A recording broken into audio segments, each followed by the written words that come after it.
may have differences in terms of our background, religion, ethnicity, football preferences, politics, and so on. This is normal. We must at all material moments ensure that in our differences we should be indivisible. Sometimes the way we run our politics gives rise to some tensions and a feeling that we are not united. But I want to charge all of us here to recognize one thing first, that we are Ghanaians before politics. And for that matter, MPP and NDC came to meet us as Ghanaians.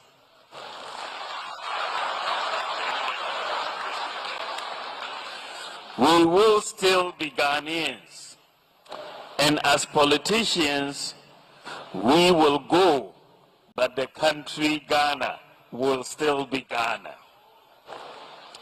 Maintaining the peace and unity we have also means that we make decisions and judgments on our leaders, be it selection of bishops, apostles, imams, chiefs, politicians, based on competence, track record, and a person's vision, rather than ethnicity, gender, religion, or age. This will mean that we see each other as equal and the same. It will mean recognizing that God has a purpose for each one of us and can use any one of us to cause a change in the lives of his people. Both the Bible and the Quran and our individual life experiences tells us of the many people God called from smaller groups or lesser known places to bring freedom and development to his people. The God that we serve has loved us and showed us mercy, just as we are, without discrimination. And just as he loved us, so must we love our fellow neighbors. We are reminded of the need to recognize that we are one people, and God can use anyone to cause change in a society. My whole life, and by divine providence, I should say, has navigated a certain path in life that has brought me to respect any person, regardless of background, religion, ethnicity, and so on. I was born and raised in a family of 17. That is my father's children. Out of this, 9 of us are Christian and 8 of us are Muslims. Myself, I was at one point when I was growing up a member of the Methodist Boys Brigade. And currently, I am a patron of the Methodist Boys Brigade of Ghana.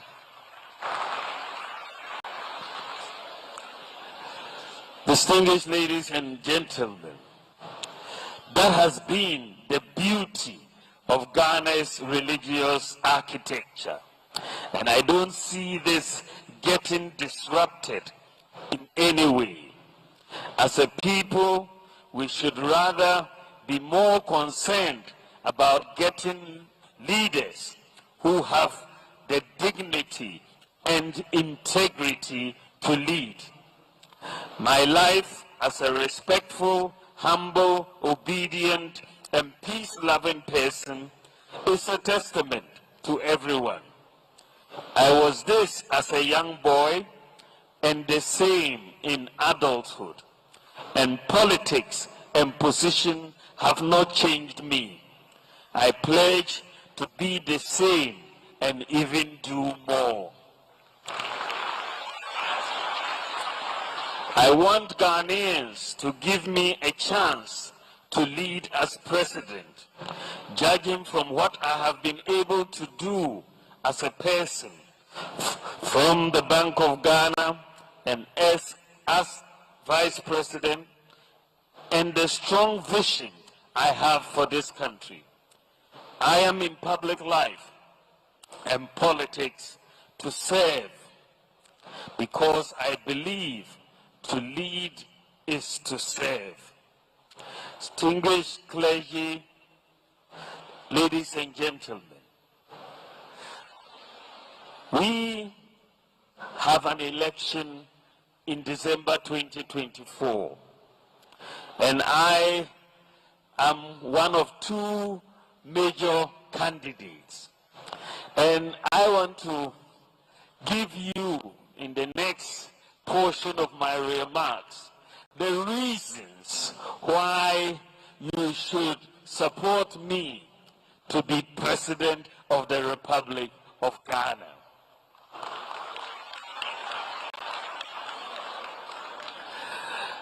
I will summarize or speak about why I should be president, or you should support me to be president, for about 6 or 7 reasons. The first reason I will speak about is the fact that since we have been in government as a New Patriotic Party government under Nana Addo Dankwa Akufo-Addo, our government has performed better in virtually every sector than the government of my main opponent when he was president. So we have performance to speak about.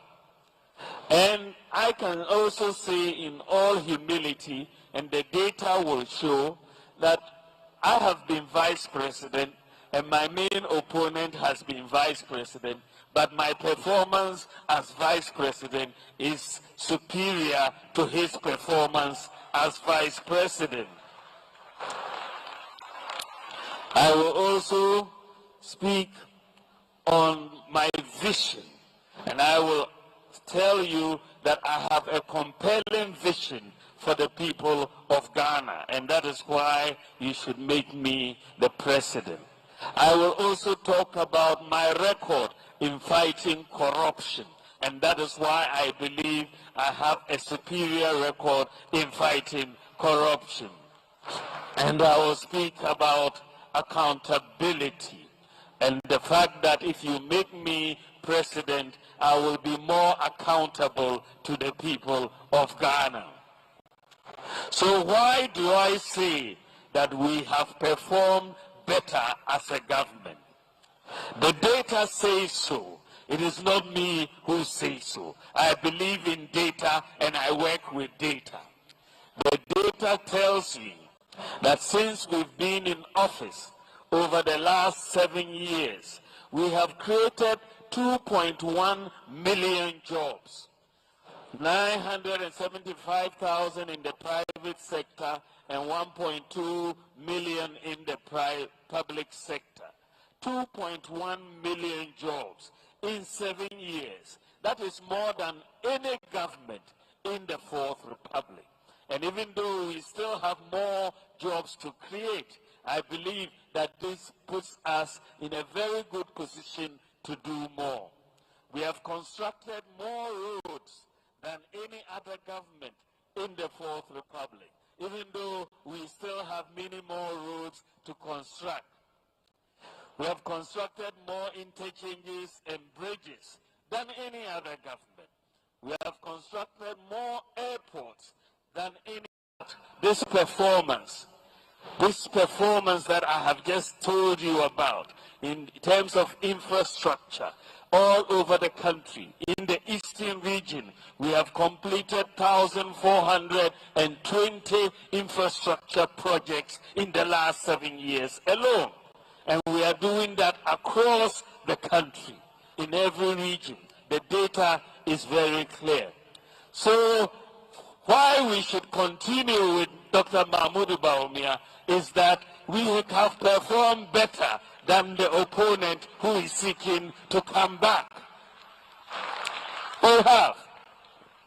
The second reason, eminent clergy, distinguished ulama, the second reason why I am pleading and praying that you support me is that Ghana needs problem solvers, generational thinkers, and people with innovative ideas. That is what we need now. Problem solvers, generational thinkers, and people with innovative ideas. In all humility, I am a problem solver, generational thinker, and I have innovative ideas.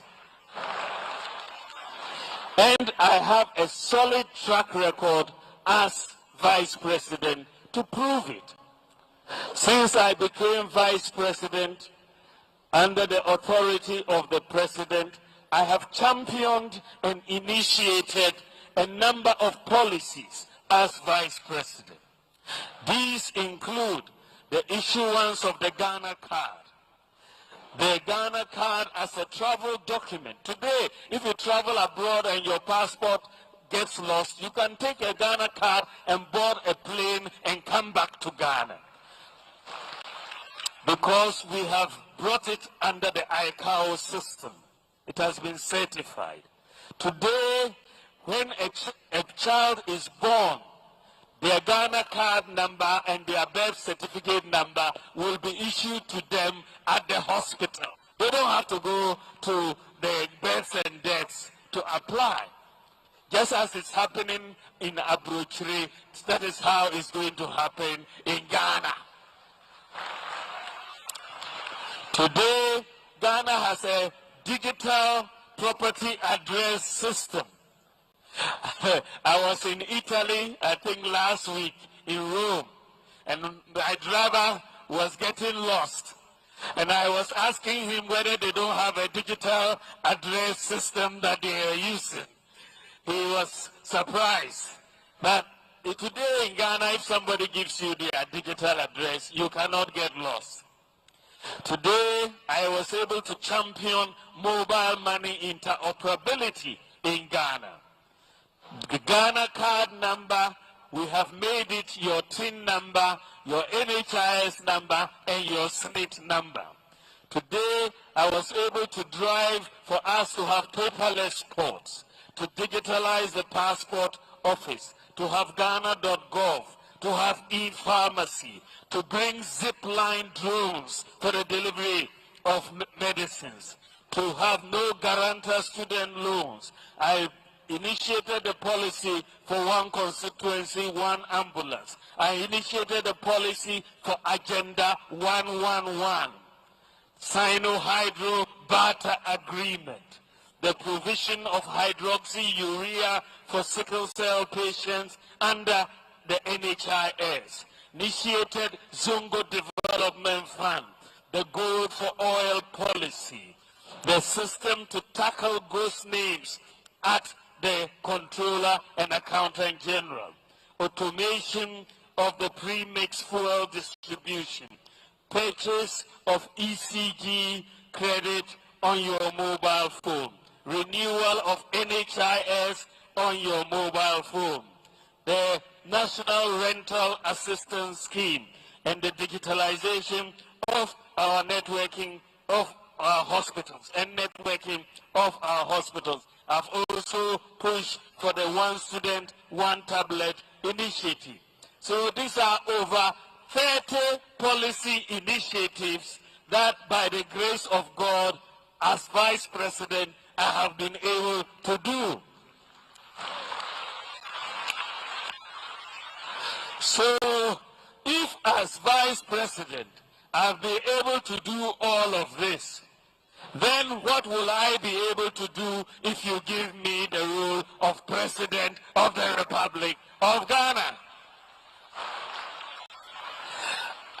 My main opponent, I've asked him this question and he has not yet answered. He should tell me and tell Ghanaians one policy initiative that he was able to bring to Ghana in his term as vice president. Just one. And he still has not been able to answer that question. So that is the reason why I believe that if you give me the chance as president, I'll be able to do more and serve the people of Ghana. The third reason why I want you to support me is that I am a leader. Ghana needs a leader who is committed to fight against corruption. I have a solid track record in this regard. And one of the main ways I have been able to impact the fight against corruption is through digitalization. I have now been able to lead the process of making sure there are no more ghost workers at the Comptroller and Accountant General Department on the government payroll. No more ghost workers, because everybody is uniquely identified by their fingerprints through the Ghana card. And ghosts cannot have fingerprints. So that is the end of the story for ghost workers. And we are saving a lot of money for government. We found 14,000 ghost workers at the National Service and over the same amount at the SNIT. Together, government is saving some 400 million Ghana cedis every year from removing those ghost workers from the payroll. We have made the ports paperless, and that has brought down corruption at the ports. We have made the TVLA digitalized, and that has brought down corruption there. We have digitalized passports, that has brought down corruption. Ghana.gov has brought down corruption as well.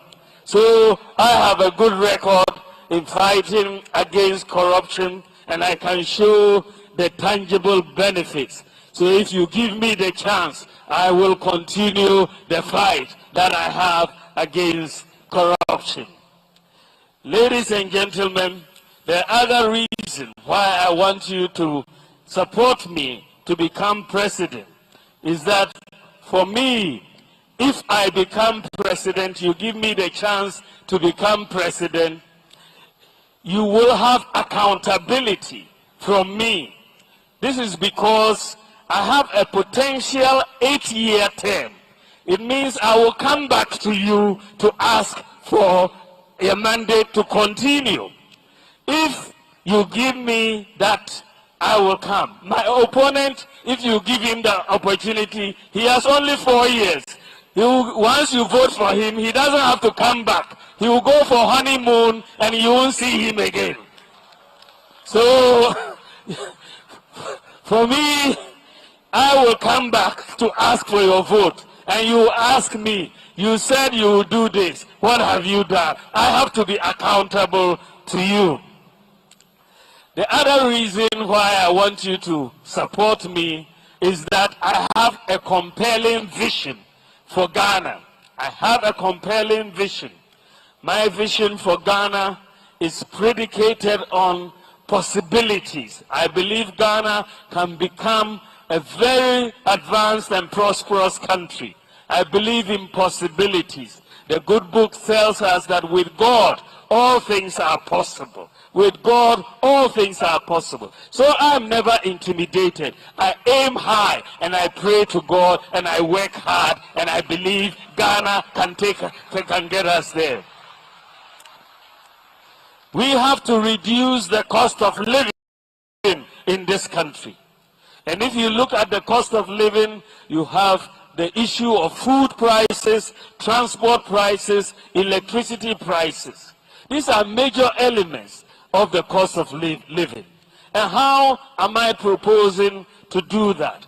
I want us to attain food security through the application of technology and irrigation to commercial large-scale farming. I want Ghana's public transport to move towards electric vehicles. Electric vehicles means that we are not going to be using fuel we are using the electricity to drive the vehicles. So today, anytime fuel prices go up, then GPRTU and so on, they'll increase the fares. But we are going to move public transport. We are in the process of making sure Metro Mass brings in the first 100 or 200 electric vehicles this year, so that we can start the process and everybody will see how bringing the electric vehicles will reduce the cost, because those vehicles, they don't have spare parts and they don't use fuel, and we will reduce the price of transport, I am told, between 40 and 50%, and that will be a major reduction. Help people with rental of accommodation. The Minister for Housing is here. We are going to expand Works and Housing. We're going to expand the scheme to assist those who don't have money to pay for rent advance. We have already begun the scheme. Of about 1,000 people have benefited from it, and we are going to expand it so that more people can just have the assistance to rent. We are going to diversify our power generation mix, and we are going to bring in at least 2,000 megawatts of solar power. We are going to move away from oil and gas more towards solar power. 2,000 megawatts of solar power will change the generation mix of Ghana and will bring down the cost of electricity for our households. We are therefore going to eliminate all import duty on solar panels coming into Ghana. We will encourage people to use solar in the electrification of their vehicles. Distinguished ladies and gentlemen, I also have the vision to empower the business sector, the private sector. That is where we can create more jobs. Less government, more private sector. That is the vision I am coming with. We are going to allow the private sector to build roads, to build schools, to build hospitals, and allow us to benefit and use government money for other things. The other day I was meeting with CHAS, the Conference of Heads of Assisted Secondary Schools, and I was telling them, and they were very happy, that we are going to allow the private sector to build their dormitories, just as you are having the universities do, to build their dining halls, to build their classrooms, and government will rent them and pay the private sector over 15 years, and after that we will own those buildings. But for now, the private sector will build, rent them to government, we will pay, and government will use our money to do other things. And that will save a lot of money and bring a lot of solved problems, because you have too many uncompleted projects in our schools, and if the private sector comes in, all will be completed. All the vehicles will lease them instead of buying them, and therefore the private sector will provide. Every school will have its vehicle, and the government will pay the lease over the life of the vehicle. So it's a new system. It's a new vision that we are coming in. I'm also going to introduce a very simple, citizen-friendly and business-friendly flat tax regime. A flat tax is understandable to everybody. So it is a percentage of your income. If it is a 10% flat tax, everybody knows if you earn 1,000, you will pay 100. There's no argument about that. We need a simple flat tax system that will bring compliance. And for businesses, small businesses, which are 98% of businesses in Ghana, and individuals, we are all going onto a flat tax system that will make it very easy for everybody and will avoid the sort of problems that taxpayers have with the GRA. So you know exactly what you owe. And because we are moving to this flat tax system, we are going to start afresh. Everybody will have a clean slate from 2025. So I am going to introduce a tax amnesty for everybody so that we will start on a clean slate from 2025. In fact, when I went to the Vatican, I was told that 2025 is the Jubilee year. And that is the year where we forgive. And this is where we are going to cancel all taxes that are owed on 2025. And we will have a tax amnesty. Everybody will start on a clean slate. You pay your flat tax from 2025 going, and we are all going to benefit. It will make compliance easier, and government will get more tax revenue. We are also going to encourage more faceless audits by the GRA so that they wouldn't be visiting you at your offices, but you can do the audit from GRA electronically. Temaport will be fully automated. And I'm bringing a new policy for import duty. We are going to align the import duty at Temaport with the import duty at the Lome port. The ports in Ghana will not charge higher duty than the port in Lome. So that is a policy. We will not charge higher duty because they are our competitors. And if you are higher, all the containers will go to Lome and they will smuggle them into Ghana and you will lose the revenue. So we are going to make sure under the new policy, Lome and Ghana, we will be either lower or the same as Lome. That is the policy, and that will help our business people. No need for smuggling. We will push to make Ghana a pharmaceutical hub. The creative arts also and tourism will be totally encouraged. The application of digital technology, my vision is to make Ghana Africa's digital hub. And we are going to apply digital technology to fintech, agriculture, industry, and so on. In collaboration with the private sector, we will train at least 1 million youth in IT skills, including software development and coding, to provide the jobs for the youth worldwide. And we can train 1 million youth, and they don't need to have any serious qualification. Once they can read and write, we can train them to become IT specialists. And we are going to do 1 million youth and we are going to also recruit. I have a particular care for special education, and I want us to pay attention to special education in Ghana. We usually forget it, and so we are going to recruit 1,000 special education teachers and retrain teachers on how to work with students with special needs. I am going to refocus our paradigm for natural resource management.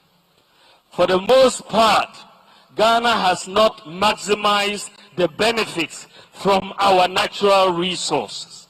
Since the days of the Portuguese in the 15th century, gold has been taken out of Ghana and taken out of Ghana and taken out of Ghana. We haven't benefited that much from our natural resources. I am going to change that paradigm. I am going to bring a bigger focus on ownership of our natural resource. It's as if right now we don't own the natural resource. I believe that if we do the exploration, and we are going to empower our universities and the Geological Survey Department to do the exploration.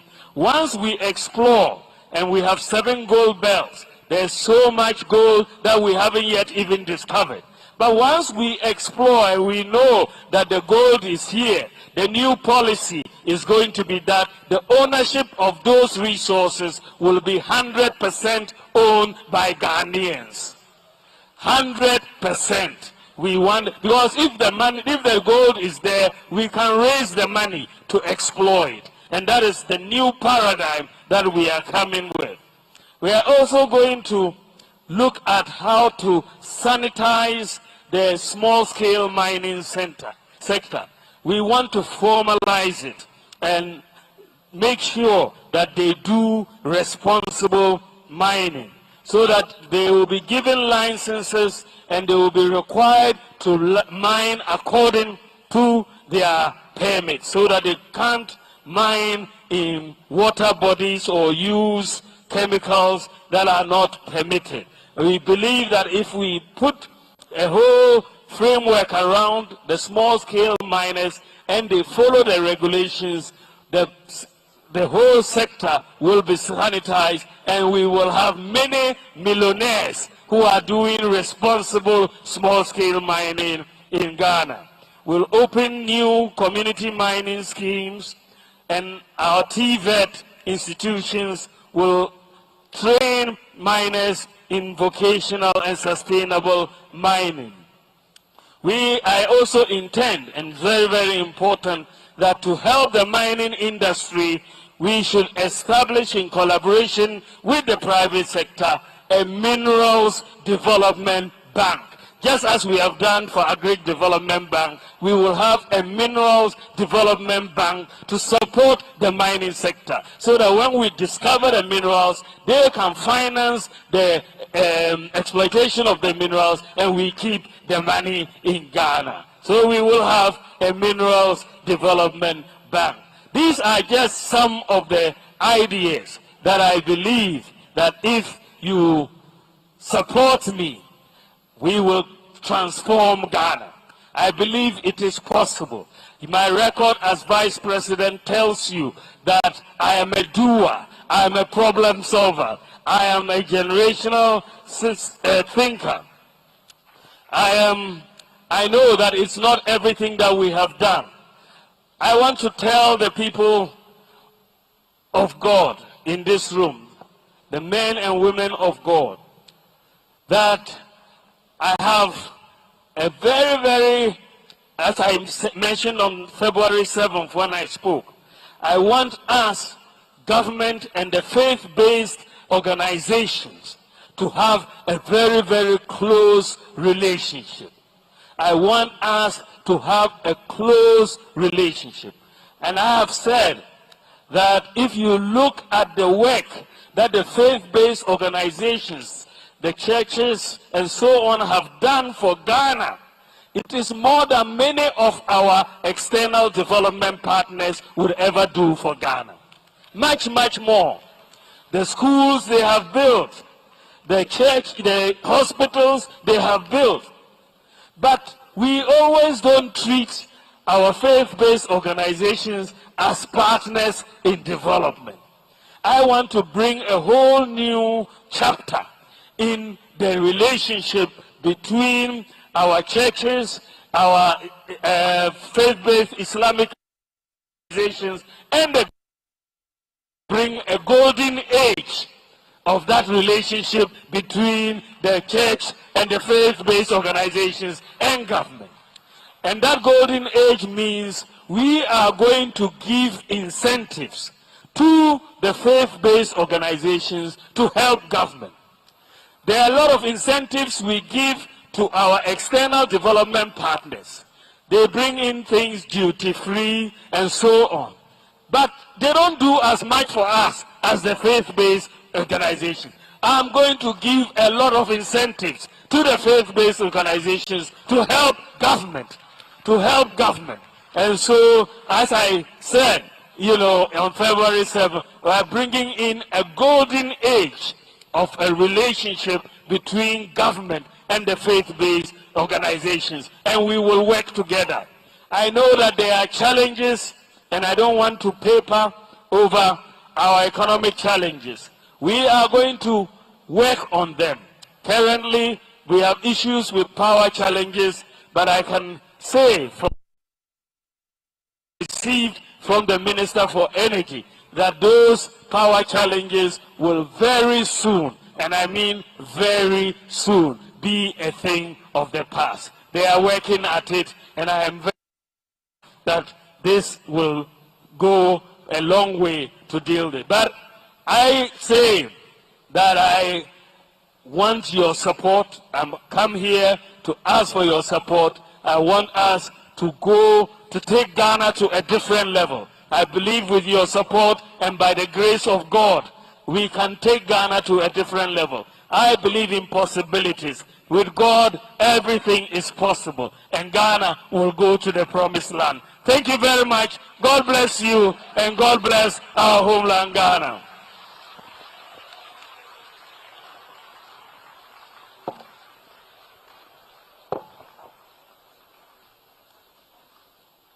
Check. Oh, we can do better. We can do better, please.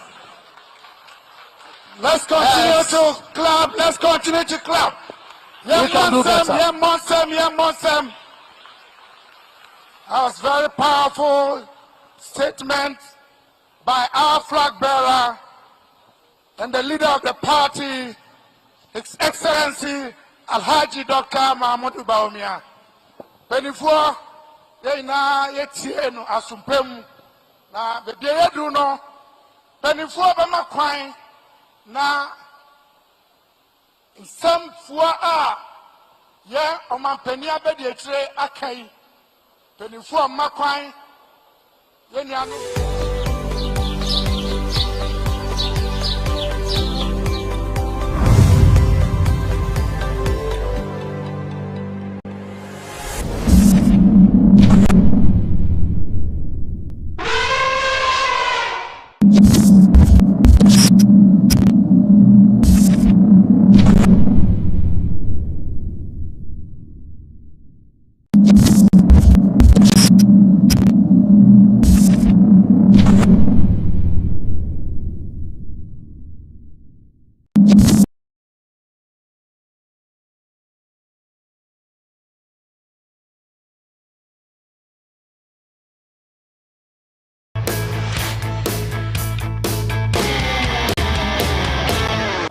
The Nigerian government is planning the flotation of a $10 billion investment fund that's targeted at the annual billions of remittance inflows from millions of Nigerian workers around the world. And the Ministry of Trade, Industry and Investment is currently inviting professional fund managers home and abroad to submit proposals to manage the fund when it's established. Joining us for a discussion on this development is economist and public policy analyst Professor Ken Ife is in our Abuja studios. Good evening to you, sir. Professor, good to see you again. What do you make of this? Good evening. Yeah, great to have you. Great to have you. What do you make of this diaspora fund?